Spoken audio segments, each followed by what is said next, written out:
Hello Yu-Gi-Oh players, how are you today?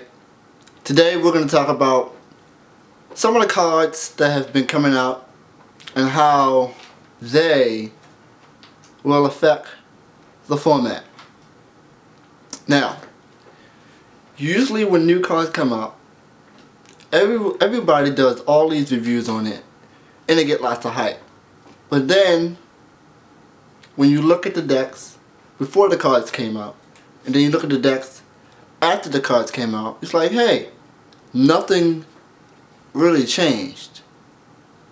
When the new cards come out, usually it takes some time, to build up to these cards and actually start using them and making them really good.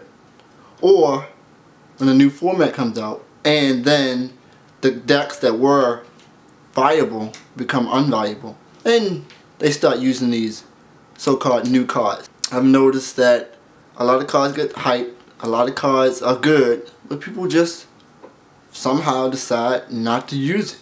Maybe there are better options out there. Maybe this deck is so consistent and so good, why would I want to change? Why would I use these cards over here? I'm doing fine. Now until this deck or these cards are unfine, I'll use that. I'll use that. Soul Charge.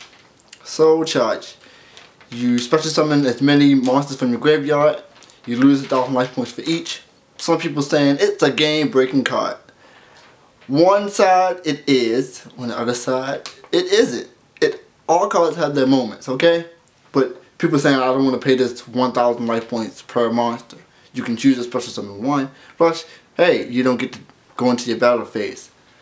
Think about this. Soul Charge and Glads. Instant Gazers. I can blow up, 2 monsters, 2 cards by paying 2,000 life points.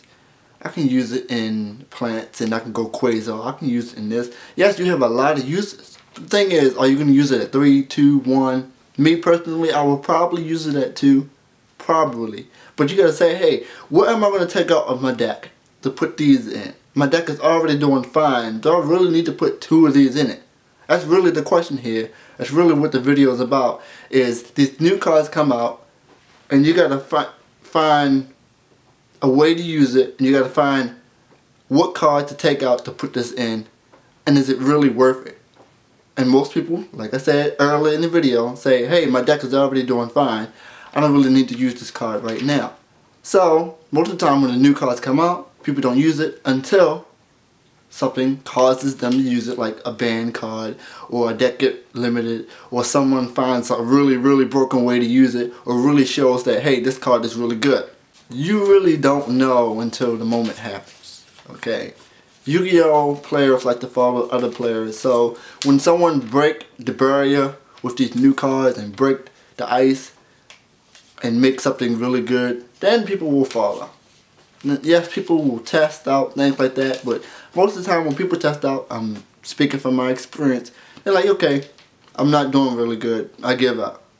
But that's that one person who goes out and test, and then they show it and it's so broken, and then people hop on it. And then when you have a number of people playing the deck, it increases its awareness of other Yu-Gi-Oh players, and it wins more, and more people pick it up. It's just a snowball effect that happens. Yeah. It might be the same as when the person who first tested it out and said it was bad and didn't like it. But just because someone showcased how good it was, and that snowball effect, it really just erases how bad it really is. Does it make any sense to you? I don't know. Thanks for watching your Yu-Gi-Oh channel, and then my turn. Go.